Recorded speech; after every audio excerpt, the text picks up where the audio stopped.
All right, welcome to another podcast for Latino Loud. I have two special guests today. My father once told me never trust a man in a tie, and you see I'm not wearing one. But I will tell you, the gentleman Why would he here, tell you something like he was a roofer. He said a man that's fair. a man with a gun can steal your wallet. He said a man with a tie can steal your bank account, your house, your wife, your freedom. He wasn't big on ties. But the two gentlemen here wearing ties are two of the most trustworthy people I've ever known, and I mean that in total sincerity. Secretary of State Adrian Fontes and Tom Collins, Executive Director for Arizona Clean Elections Commission.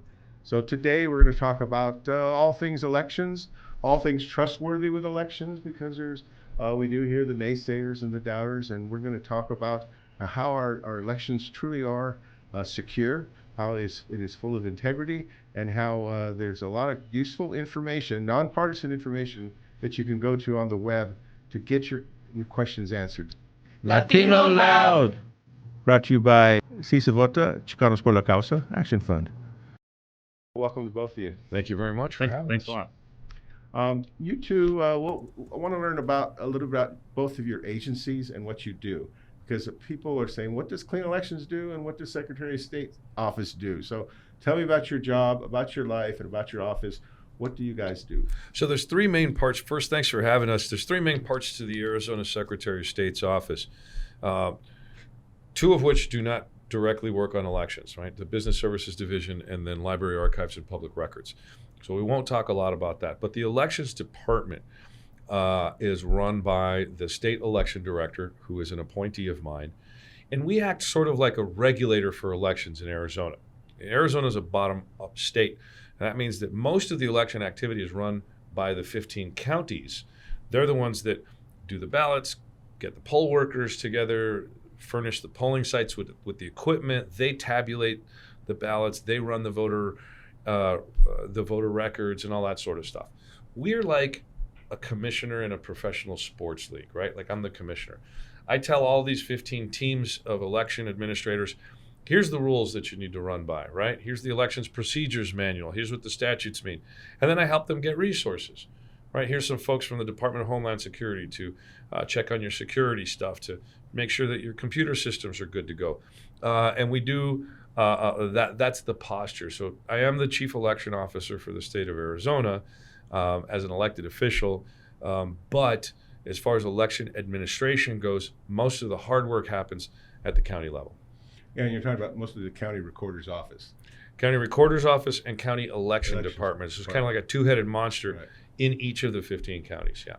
And you were county recorder for Maricopa County. I was one of those heads. I was in how did that Maricopa. help you in your current position? Because you know the ins and outs now, right? Yeah, well, it helped a lot. I mean, imagine coming into this office and not knowing anything about election administration. You don't know how the warehouse works. You don't know how the databases work. You don't know, how to make the estimates about where to do stuff for voters. And you don't have that real world on the ground experience. And no secretary before me, all the way back to the early 80s, had ever had any experience doing this.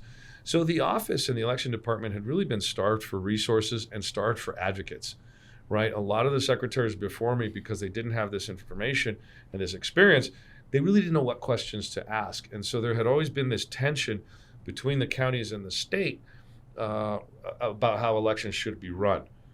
Secretaries of state would come in, they'd come from the legislature or somewhere else, and they thought they knew everything, like most legislators do, but they didn't. They didn't have that experience, which is okay. But we removed that tension, and we've worked very well with the counties, A, because we know them.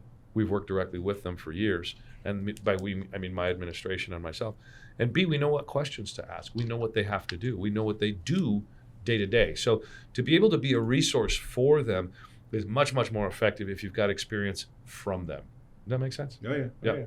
And also for a full understanding of the Secretary of State's office and the position, next in line to be governor, at least for now, is if the governor happens to resign or leave or God forbid, pass or anything of the sort.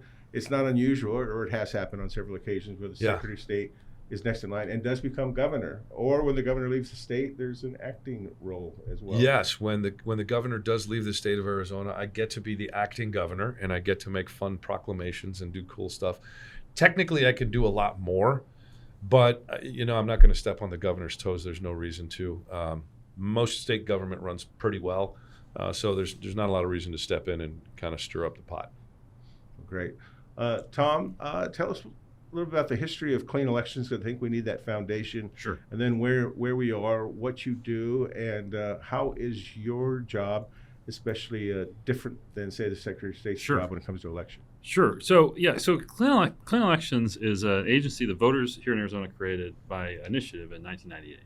And it's different from all the other election-related agencies in the state because we don't count ballots, we don't register voters, we don't keep track of any of those things. What we do instead is work to try to provide voters with a variety of different information about candidates and who's paying and running elections, and also how they can participate. So, what that means practically is that when the voters created this agency, it would be outside of the election process specifically, but it would be a place for voters to go to find out about really what's on the ballot and who's on the ballot and who's paying the bills for the ads you're seeing on TV, the mailers you're getting in your mailbox.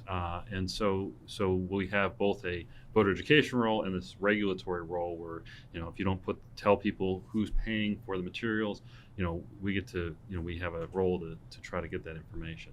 The most important role we have is in voter education. You'll see in the next couple of weeks, if you haven't already, you'll see a voter education guide from Clean Elections.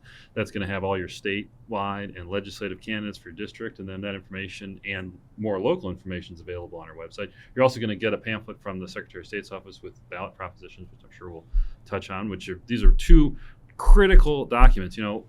When we talk about how to make sure all voters have access to information, right, how all voters have the opportunity to participate, one of the things we have to recognize, I think as election administrators is not everybody's got a phone, not everybody's got computer access, and those resources are not evenly distributed. So what the state has through the Secretary's Office and Clean Elections is a broad-based, if you go harken back to the early days of the iPhone, the app for everybody is these pamphlets. Everybody gets them. Everybody gets the same amount of information as a baseline to make sure that they know what's on the ballot and how to vote it.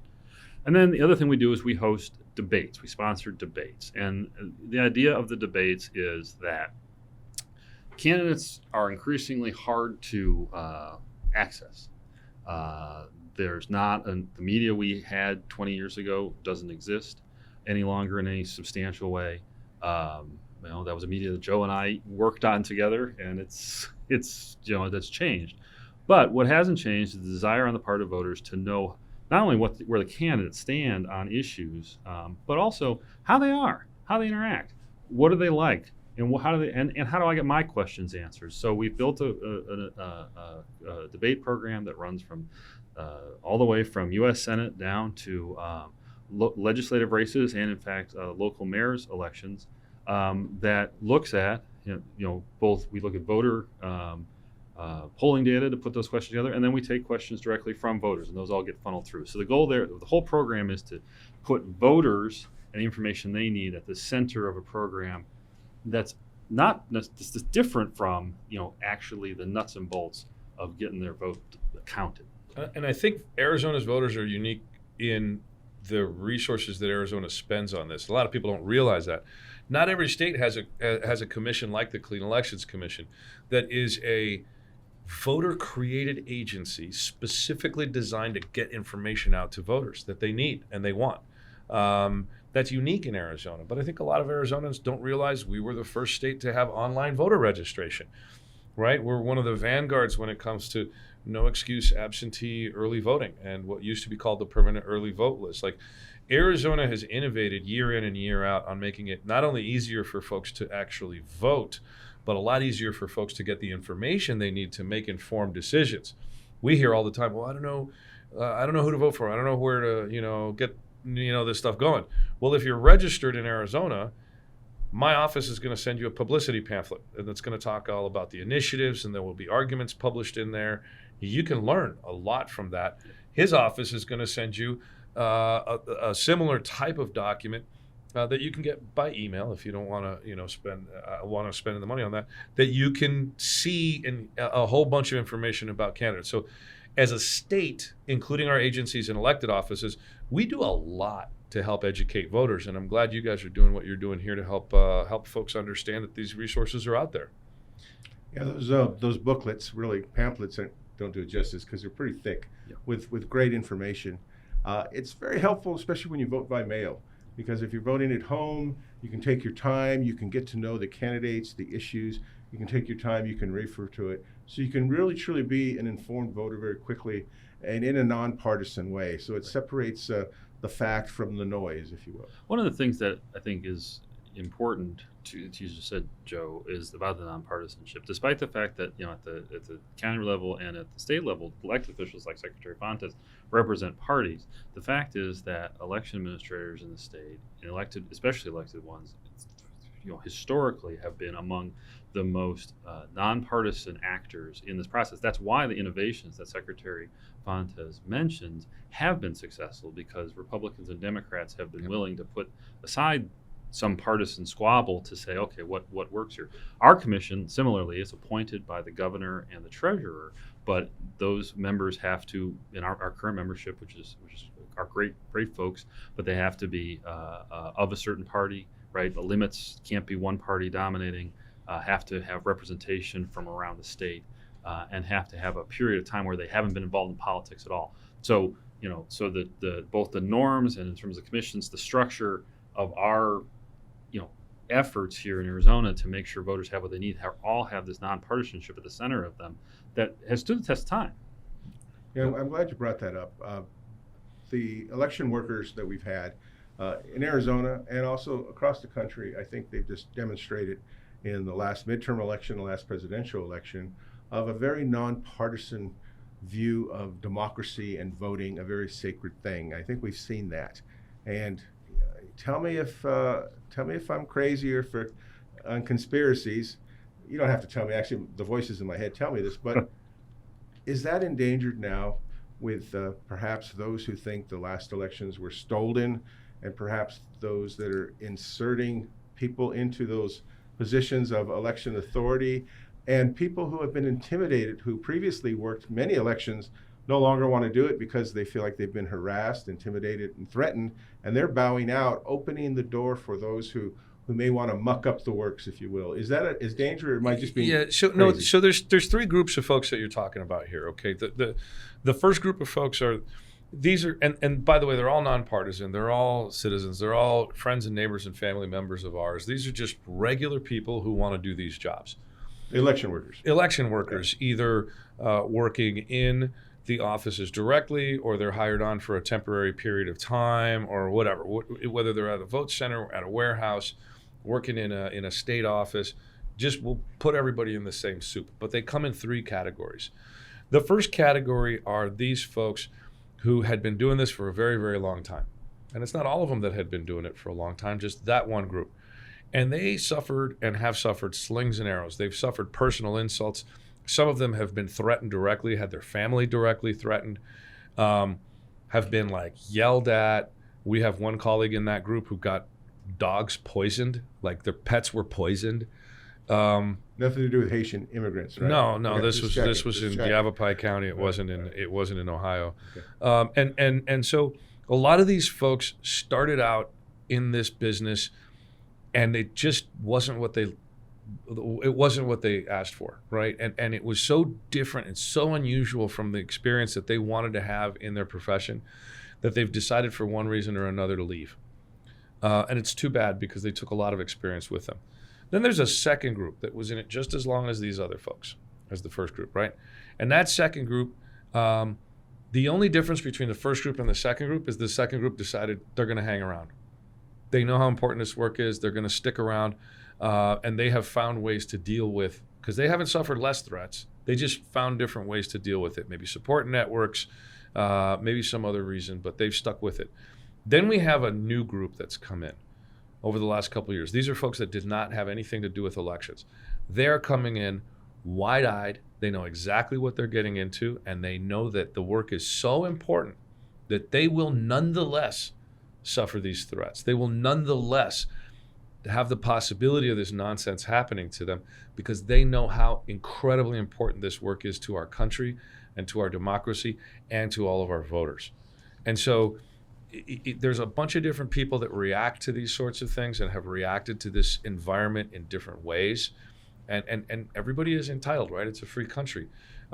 We still have, however, the nonpartisan spirit, the get every voter voting spirit, the let's have fair play in our election spirit, and let's do it right spirit. That's the same with all of these folks, no matter what.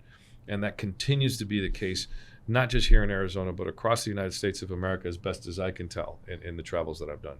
So my fears of a certain group mucking up the election process by going internally is unfounded. Well, there are some folks who are inside, if you will, but they've had their comeuppance. I can speak to a case specifically that's very public in Cochise County, Arizona, where two of the supervisors after the 2022 election decided not to issue the certificate of the canvass. And the canvass is really, it's a ministerial thing. It's like you get your numbers, you pass them along. They didn't want to pass them along because they were buying into these conspiracy theories and stuff. And guess what? They're both under criminal indictment right now. They're under criminal indictment for interfering with the last Secretary of State's job as an election official to finally certify the election. So if there's people inside the system right now who are considering mucking it up, they better consider the fact that they might be criminally liable if they do dare to try these sorts of things. So while are there people like that in the systems? Maybe. But I also know of a couple of folks personally that I'm aware of who were doubters. They had questions and they really, were curious about things and ended up in some very powerful high-level positions in government. And once they saw what was happening, and once they understood the systems, the checks and balances, the quality of the people that have been doing this for a long time, they've completely flipped 180 degrees. And now they're the ones that are getting some criticisms from the election denier crew. So the election denier crew has one big problem. They don't have any facts. They don't have reality on their side. All they have is mythology. All they have is these rumors and innuendo. And when that's all you've got behind you, that's nothing. That's no way to run a business. It's no way to run a government. It's no way to set policy. And so we continue to be confident that our democracy is going to continue to march along. There might be some rocks in the road, but we're going to get past it. Tom, you wanted to add anything? I think that, one of the things I think the Secretary Fontes was talking about, folks who've sort of had this sort of doubt and then resolved it. One of the things that, when we get phone calls from voters and you have the time to talk to them. Regular folks who have watched the news or read something on Facebook or what have you, and they call us, they call their offices, and if you get an opportunity to talk to them, ordinarily, some of them might start out kind of aggressive, if you will, on the phone, but really, if you have the time, you can actually, sort of answer all their questions eventually. And I think that myself, my colleagues at Clean Elections find that ultimately ends up, those people come away satisfied that whatever they've been told or what they heard or what is not correct. I mean that in fact this exercise and the laws, the regulations, the processes, all that stuff makes good sense. It's it's worked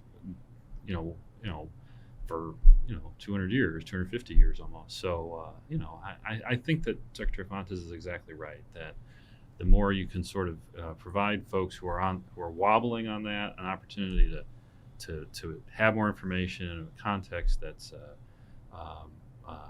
sort of not judgmental, if you will.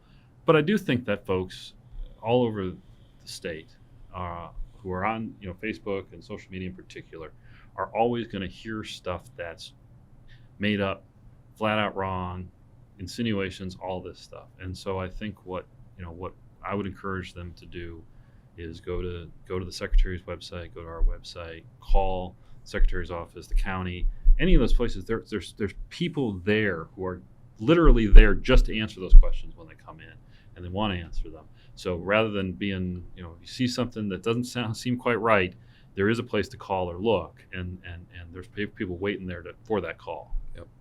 All right. So the news flash here is the message is that just because it's on the internet doesn't mean it's necessarily true. Correct? Good Lord. I saw, you know, What I a saw, revelation. I just want to make sure.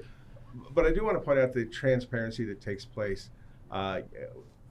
Me and my colleagues have been able to go to the county recorder's office, election division, see how things are handled, the tabulations, the full transparency, the oversight. I mean, there's checks and balances, oversight throughout the whole process. So nobody's left in the copy machine room and just shredding votes or throwing them in the dumpster and catching them on fire. You know, there is so much oversight and protection of the vote. I think people would be very impressed by that. And I think one of the important things that we, take pride in is that let's assume in this human endeavor, there are human mistakes, which happens, right? First and foremost, nobody is arguing that the election systems are perfect. I've never heard anybody make that argument. Now, the folks that are saying there's problems want perfection. Well, they're not going to get it because that's not real. But the other thing is, if and when we identify issues, we bring them to the public. We're like, hey, we have, this thing can be improved, that thing can be improved. We're working on this, we're working on that.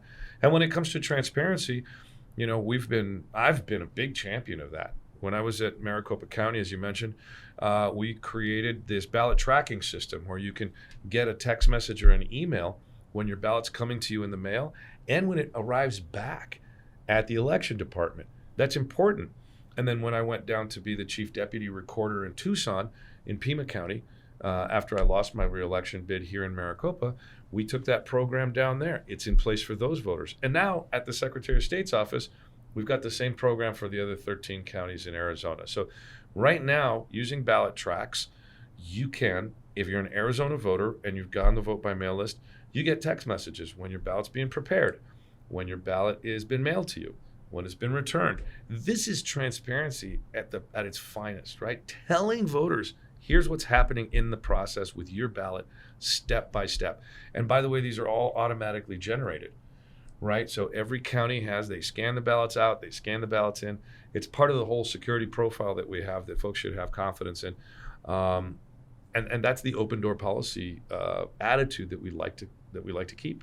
Yeah, I don't know if you know that, but you can also do that with your pizza order. You can track when they get it, when they're making the pizza, when it's in the oven, when it's set for delivery, when it's on its way, and when it's delivered. Yeah, we didn't steal it from Domino's. We stole it from Denver. A little bit different, Okay, but yeah, all right. Same idea. All right, same idea. Yeah. Does it concern you though? You mentioned your loss, Maricopa County Recorder. Our current Maricopa County Recorder lost in the primary. There are candidates looking for that position that are election deniers. What can be done for election deniers? And this is part of the larger question of what can be done for those who do not believe and for those who spread misinformation on campaigns, which is rampant. What can be done? Well, first and foremost, these folks got to figure out a way to come to the light. They got to figure out a way that they can agree that truth is truth. And the problem is a lot of these folks, particularly the ones who are in positions of power, they gain a little bit on the political gamesmanship scale, and some of them are actually making money peddling these lies. There are political candidates out there who have created these, Save the Vote or whatever their organizations are called as nonprofit organizations. Then they hire themselves as executive directors of these organizations, and then they go sell the lie, and they fundraise for this organization that's supposed to save whatever, but they're just paying themselves, literally grift. And so there's got to be a way to disincentivize that, to keep it from being personally profitable and to keep it from being politically profitable. And the greatest way that we can do that is by voting. Ironically enough, or not ironically enough, when more people vote, you get a better representation of the view of the bigger majorities of Americans, right? When more people vote, you really see that representative notion come out. And I would bet you dollars to donuts, if I was a betting man, that when more people vote, less of these folks will end up in office. And here's why. Americans don't like being lied to. And the lie has fallen afield in court. It's dead. The courts are not supporting this because there's never been any evidence of widespread fraud. widespread non-citizen voting. There's never been any evidence of 2,000 mules or bamboo or Sharpie gate. None of this stuff has ever been proven. And Americans don't like being lied to. And since all of this is based on lies, the more folks that vote, the less these folks have power and the capacity to use that bully pulpit. So my encouragement isn't a partisan one, because these folks aren't, in my view, a part of any one party. They're a part of a lie, and they're a part of a scheme to personally benefit themselves individually. And that shows a great lack of honor and a great lack of integrity on their part. And so slowly but surely, we can defeat this, but we've all got to do it together. We've all got to play our part. Tom, did you want to add anything? Or Well, we tell a story, in the context of voting about constant progress, right? That this country has always been making progress in terms of enfranchising folks, that every battle is won and that every step forward is a permanent step forward. But there's another story. And the other story is that at every one of those battles, there's somebody pushing back. And the Voting Rights Act is less than 100 years old, right? I mean, this is recent. The Voting Rights Act has been cut back significantly by the U.S. Supreme Court within the last 10 years. So there is so when we tell ourselves a story about all the progress that has been made and all the work that activists and voters and regular folks have done to increase people's access to the ballot, that counter story is important to bear in mind all the time, because at the end of the day, what makes this country unique is that everybody gets an opportunity to vote, and that vote in fact does count, and that vote does in fact mean something. That's what the equalizer is, right? Because there's clean elections, we deal a lot with money and politics, right? That's not equal, right? Very much not equal. That's a different thing. So the vote is the thing that essentially creates the engagement here. So I think it's just important to be aware of the fact that it's a constant work, because there's a great powerful incentive to harness and to limit the power of voters to have their views carry the day. let's talk about Latino voters specifically. And I know the Secretary of State's office does not keep tabs of ethnicity as part of its tabulations. Right. But the numbers we see is about a quarter of eligible voters are Latino here in Arizona. Do you agree with that number? The numbers that we can rely on are really good estimates, and the really good estimates show that about 32% of Arizona's population are Latino, but only about a quarter of registered voters would fall into that category. And state law prevents us from gathering ethnic or racial information regarding the identity of our voters. Yeah, you could have just said, "You're right, Joe." I mean, you're right. You could have Right. just I want to said be that. precise. Yeah, I mean, okay. we're doing this for posterity. We I wanna are. be We're doing that. precise. But at the same time, Latinos have not shown up to the polls in numbers that are reflective of the general population. Yeah. What are your theories on why that is, and what do you think can do to help encourage more Latinos to take part in our democracy? I don't know exactly why. I think there's a variety of different reasons why, and that's different based on the different kinds of Latinos that are in Arizona. I was years ago talked to about the different sorts of Latinos in Arizona, right? You've got your borderland Latinos, right? From the Yumas and the Nogaleses and the Douglases, right? And then you've got your mining town Latinos who, growing up in those circumstances, they had great education, they had good hospitals, because these mining towns really supported the folks that work there, right? Then you've got your sort of campesino Mexicanos, right, who were worked out in the field, laborers, like your dad, maybe a roofer, but he might have fallen into the fourth category too, and that's your more urban, more Chicano type Latinos here in Arizona. So regardless of national origin, right, or ethnic national origin, like Mexicanos or Dominicans or Cubans or whatever, those are the four kind of major categories that we've had historically here in Arizona. And I think the reason that each of those groups may participate in lower numbers is different for each of those groups, right? And that's one of the things that's really interesting, most interesting about Latinos is we are also very different, right? We're not all of one political party. We have differing views on that. We're not all of one religion. We have differing views on that. We are not all of one economic class. We have differing views and different experiences there. And so when you talk about why it is, I don't think there's one story. I think it is as diverse as it is anywhere else, right? Why don't white kids vote as much as older white people do? I mean, you can make those analogies across the board. Generally speaking, I think folks who don't get engaged and involved have yet to realize the value that their vote has. It's real value. Let me give you a quick for example. If you go around the Metro Phoenix area and you look at neighborhoods that have tree-lined streets, that have parks, these neighborhoods vote in very high proportions.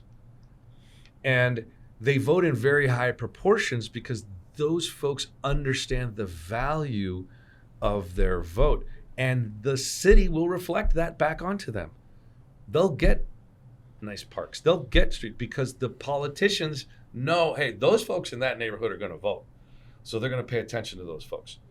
In other neighborhoods, you don't have a lot of really great services. You've got places where maybe there aren't sidewalks and things of this nature. Those neighborhoods usually don't vote as much. And that's really the biggest correlation. Is there some economic correlation? Sometimes, yeah. But at the end of the day, when folks don't assert the value of their vote, when they don't use that power, then the folks in power aren't going to pay attention to them, right? So it's not like what I deserve, it's what I'm willing to give. And if I'm willing to give a couple of minutes and vote, what my community gets back will be a big deal. And in my view, that's the best way to look at this, because voting isn't a singular point. And I like challenging students on this, because students always get told, your voice matters singularly, your voice matters. And that's a wrong-headed way to look at it, because then you look at numbers in the tens and hundreds and millions, right? Hundreds of thousands, tens of thousands and millions, and you're like, well, my one vote isn't that big of a deal. It's your one vote as a piece of the larger whole that matters. Because without that one vote, that piece shrinks a little bit. And that, I think we got to start looking at it more as me and the folks like me in my neighborhood, in my political view, in my space. We together are that power and exerting that power. Make it more of a community thing to me than like an individual responsibility thing. And that, I think, is the way to kind of resolve some of this and bring more folks to the table. Yeah, that seems to make a lot of sense. The weather in El Canto neighborhood is pretty similar to the weather in the neighborhoods in South Phoenix. The weather's kind of the same, but the vegetation is different. Yep. The sidewalks are different. The tree lines are different. Everything is different. So it's not the weather. We can't blame the weather on that one. No, and we can look at historical redlining and things of this nature. Yep. There's a lot of factors involved. But at the end of the day, when it comes down to is, if today I've got a neighborhood that has a lot more people, but the voting percentage is a lot lower, the politicians today are going to pay more attention to where there are more voters and there's a higher concentration of voters. That's just the political reality. Is that fair? I don't know. But this is a two-way street between the folks in power and the voters who have the power to give them. We've got to empower the people that believe in the world that we live in, if we're going to be able to assert ourselves. Tom, do you have a similar view or a different view? Well, I think that's exactly right. I mean, one example that'll be on the ballot here just to put it in context, Arizona in general, right? What Secretary Fontes just said. The presidency, control the U.S. Senate, control the United States House, control the state legislature, and policy issues on every issue that you can think of that you can see, and some you haven't, because there's like 25 million ballot measures this year. That's all on your ballot, right? So literally, so your investment, your contribution to that broader piece in Arizona right now has more value than almost anybody else's in not just the United States, but in the entire world, right? Mm-hmm. In terms of the ability to have an opportunity to contribute to what the next 4, 6, 10 years look like. And so, this ballot that folks are going to get is going to be long. It's going to have the presidency on top, But all the way down to the bottom, it's going to have 15 statewide ballot measures on really important issues. It's going to have a bunch of judges that are going to be up for retention. So it's going to be a big, long, 2-page, in many cases, document that people are going to go through. But that document, to Secretary Fontes's point, is the most valuable one in the country. Yeah, and we've been pointing out to voters that don't be so intimidated when you open it up and there's 2 pages and it looks like a tax form. You don't have to fill everything out, unlike your taxes. You do have to fill out all those things. But I mean, you can start at the bottom if you want. You can vote on the propositions first, then go back up at the top. You can skip the judges if you don't know about the judges, right, or any other position. The main thing is that you vote what you know and how you feel, and that which you don't feel comfortable with voting on, you don't have to. And that's a question we get all the time: is do I need to? We get on the phone. I mean, I would say at least once a week, I personally pick up the phone, and the question is, do I need to fill this whole thing out? And the answer is absolutely, you do not. I think one of the other really critical components, particularly for this year, is because of the length of the ballot, it's going to take longer for people to fill out the ballot on election day. That's just what it is. Some people like to show up on election day and take the time and read the whole ballot. Every single person that does that is going to take that much longer this year because of the number of propositions and the judges and things of this nature. So what I'm encouraging people to do is vote early. Like, I'm going to go vote in person this year, which is going to be the first time that I've voted in person in a long time. I usually vote by mail. And I'm going to vote on October the 9th.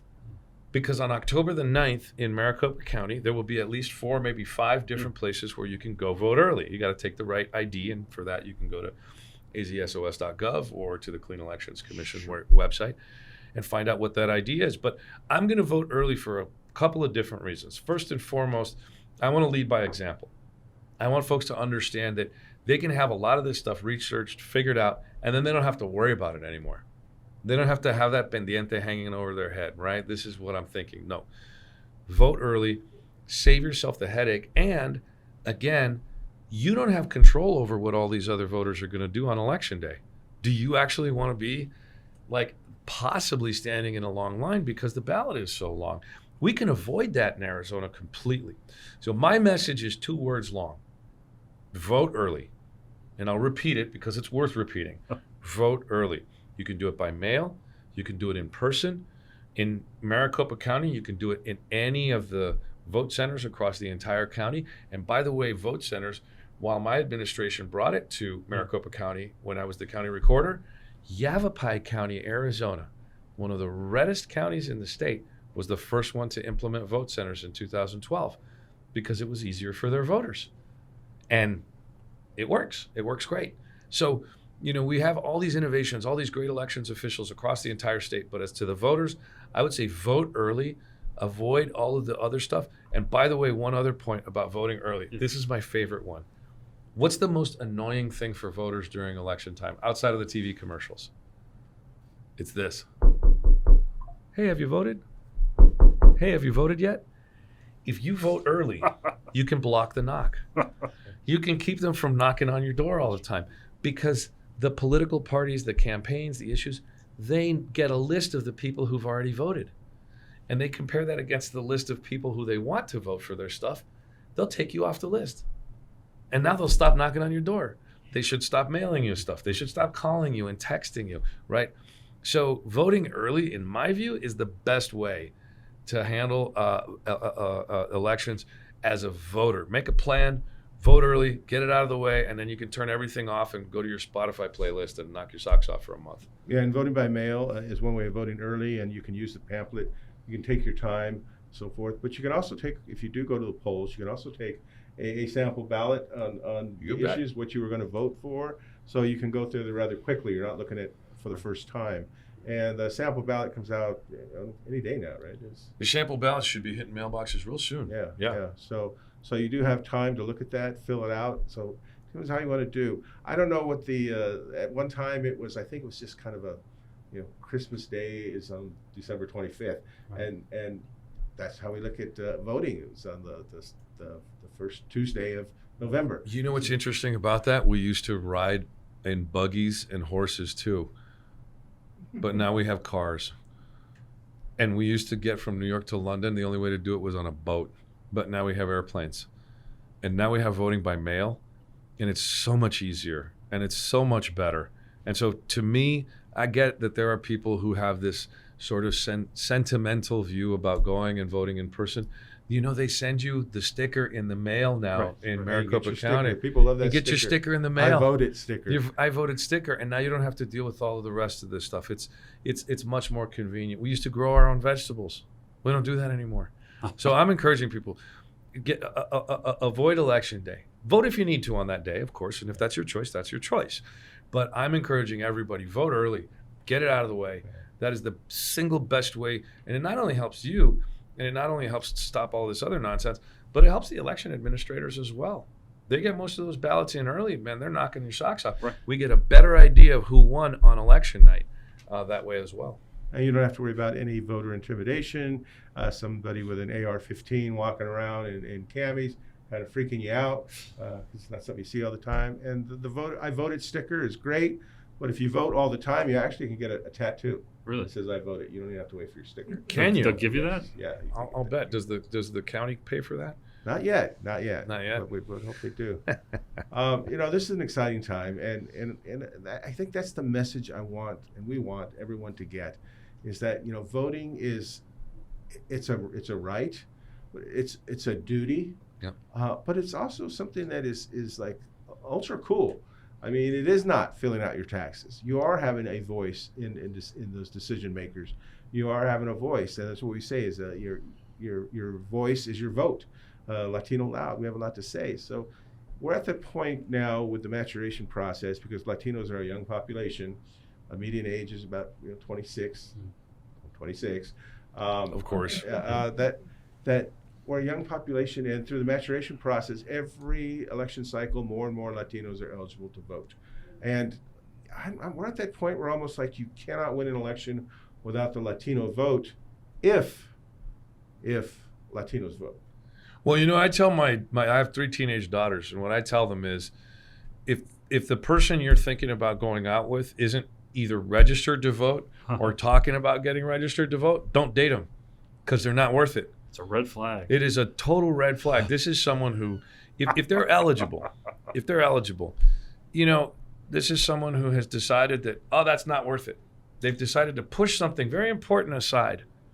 They've decided not to be intellectually curious to the point where they're learning about issues, learning about their community, learning about their state, learning about the world, right? Like, do you really want to be dating someone that's not registered to vote if they can register to vote? Like, I don't want that for my kids. I want them to be with people in their lives who are engaged in the community, who really care about things, and who believe that they can make a difference, even if it's one vote worth of a difference, that they're going to try. Because that's the spirit and character that I believe in and that I want them to be engaged with in their lives. That's the folks that I want them to surround themselves with. Voting, in my view, isn't just about, filling in a couple of bubbles and playing politics. Voting, in my view, is the quintessentially American activity. It is the way that we govern our entire society on paper and in real life, but it's also the way we reflect those values as individual people. Right. And so when I talk to young people, particularly, I'm like, if you're getting a shine on somebody, check to see if they're registered to vote. And if they're not and they're eligible, pa fuera, go to the next one. This is the new father talk for those dating your daughter. Yeah. So it used to be just be home by 11. No, and I can check too. You can check. I got the database. That's right. Tom, how do we get more Latinos and more marginalized communities in general to vote? More people, because when I talk about marginalized communities, it's not always ethnicity. Sure. It's also poor people don't vote in large numbers when policies affect them greatly. And also people with limited education. Sometimes they didn't graduate from high school, or they didn't pursue a post-secondary education or a marketable skill certificate. How do we get these people who are very much affected by public policy to realize and connect the issues that their voice needs to be heard? Well, one of the sort of transcendent issues in terms of information issues you're talking about that is involved with lots of underrepresented communities, whether they're young people or people without a lot of money, is what access do they have to news and who is actually speaking to them, right? So right now, I mean, the reality is that that political candidates are still gear their campaigns largely to an older media model. They gear it around television news. They gear it around news websites like Easy Central and New York Times and things like that. And they gear it around the people who are at home watching television at the 6 o'clock news. That's where you see all those television ads. But if you look at the numbers, younger people and poorer people are not getting. That's not where they're getting information.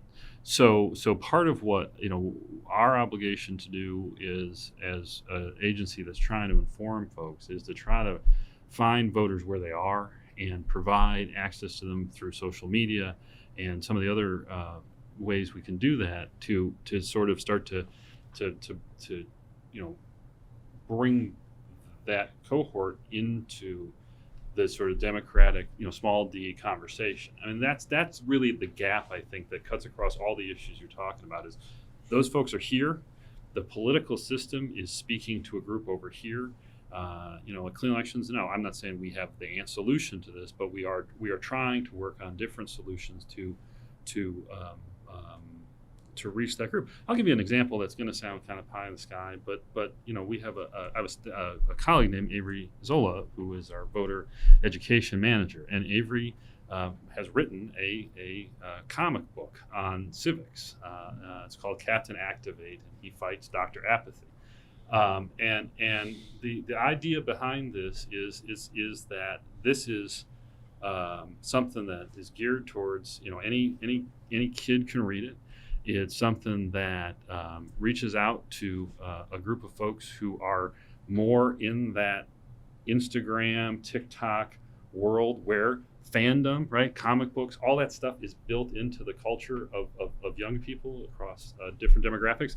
And so that's a small example, but it's an example of the kind of things that we're trying to do at Clean Elections to really target voters and future voters who aren't really being spoken to anywhere else. And I think this is a real, and I know we're going to wrap here in a minute, I think this is a real life example, particularly what Tom says about the idea of, that I was talking about, of why these communities need to get out more, why it's important, right? What you heard him say is true. Politicians and political parties are going to gear themselves towards the people who vote. They're going to gear their media buy towards the people who are voting, those people who are sitting around watching the 6 p.m., 8 p.m. news. If underrepresented communities start voting, the politicians are going to have to shift. The political parties are going to have to shift and start talking to these folks because, oh my gosh, now these folks are voting. Can you imagine? And we've seen it. Young voters are becoming more and more a part of the conversation, and politicians are moving in that direction, right? We've seen on the presidential side, Kamala HQ for one of the parties. That is hugely moving towards a younger demographic because they know those voters are listening now, and they know those folks are going to turn out now. They're still doing some of the traditional stuff, but that's plain and clear evidence that traditionally underserved voters, and by underserved I mean not messaged to, not paid a lot of attention to, they're starting to rise. And the Latino voter out there can do the same, but they've got to take that first step. And Latino voters, we've got to register, we've got to vote, we've got to show folks that we are using that power, and then they'll really start listening to us. We've got to make the first move. And voting is so important to our civic health and actually our physical health too. Because if you look at the statistics, you live longer if you vote. I'm just going by the correlation that old people vote. So therefore, if you vote, you must live longer. Does that make sense? It'll be on my blog. You make the case, man. I want to thank you both for taking time out of your busy schedules. On the screen, we have the websites that you can go to for the Secretary of State's office, also for Arizona Clean Elections. As always, of course, LatinoLoud.vote. 3 great sources of information that you can go to get away from the noise. Well, I want to thank you both very much. Joe Garcia for Latino Loud, and we'll catch you on the next podcast. Thank you. Thank you.